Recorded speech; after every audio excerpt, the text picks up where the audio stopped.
കഴിഞ്ഞ 5 വർഷത്തെ നേട്ടങ്ങൾ വിശദീകരിച്ച് കോഴിക്കോട് കോർപ്പറേഷൻ പുറത്തിറക്കിയ പ്രോഗ്രസ് കാർഡ് വിതരണത്തെ ചൊല്ലി വിവാദം. തിളക്കം എന്ന പേരിലുള്ള പുസ്തകം ഇപ്പോൾ വിതരണം ചെയ്യുന്നത് തെരഞ്ഞെടുപ്പ് ചട്ടലംഘനമാണെന്ന് UDF ആരോപിച്ചു.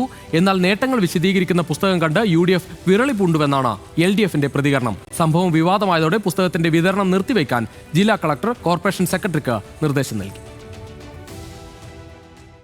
കോഴിക്കോട് കോർപ്പറേഷൻ പുറത്തിറക്കിയ തിളക്കം എന്ന പേരിലുള്ള പുസ്തകത്തെ ചൊല്ലിയാണ് വിവാദം. കഴിഞ്ഞ 5 വർഷത്തെ നേട്ടങ്ങൾ വിശദീകരിച്ച് പുറത്തിറക്കിയ പുസ്തകം തെരഞ്ഞെടുപ്പ് ചട്ട ലംഘനമാണെന്ന് സ്ഥാനാർത്ഥിയും കോൺഗ്രസ് നേതാവുമായ PM നിയാസ് പറഞ്ഞു. പുസ്തകം അച്ചടിക്കാൻ 2 കോടിയിലേറെ ചെലവ് വേണ്ടിവരുമെന്നും ഇതിനായി കോർപ്പറേഷൻ ഫണ്ട് വകമാറ്റിയെന്നും നിയാസ് ആരോപിച്ചു. കോഴിക്കോട് കോർപ്പറേഷന്റെ ഫണ്ട് ഉപയോഗിച്ച് തെരഞ്ഞെടുപ്പ് പ്രവർത്തനം നടത്താൻ പാടില്ല എന്നുള്ളത് അടിസ്ഥാനപരമായ കാര്യമാണ്. ഇതാണ് തിളക്കം എന്ന് പറയുന്ന ഒരു സാധനം ഇറക്കിയിരിക്കുന്നത്. തെരഞ്ഞെടുപ്പിൻ്റെ അവർ പ്രോഗ്രസ് കാർഡ് എന്ന് പറഞ്ഞുകൊണ്ട് ഇത്രയും പേജ് മൾട്ടി കളർ പ്രിൻ്റ് ചെയ്തിരിക്കുകയാണ്. ഇതിന് ഏറ്റവും ചുരുങ്ങിയത് ഒരു 2 ലക്ഷം കോപ്പിയാണ് അവർ അടിച്ചിരിക്കുന്നത്. ഒരു കോപ്പിക്ക് ഏറ്റവും ചുരുങ്ങിയത് ഒരു 100 രൂപയെങ്കിലും ചെലവ് വരും. അങ്ങനെ വന്നാൽ എത്ര രൂപയാണ്?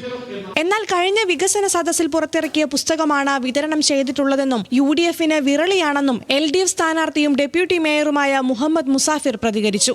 കോർപ്പറേഷൻ്റെ 5 വർഷക്കാലത്തെ പ്രോഗ്രസ് റിപ്പോർട്ടാണ് നിയമാനുസൃതം അച്ചടിച്ച് കോർപ്പറേഷൻ പ്രസിദ്ധീകരിച്ചാണ്. വികസന സദസ്സിൽ വെച്ച് പരസ്യമായി പ്രകാശനം ചെയ്യപ്പെട്ടതല്ലേ.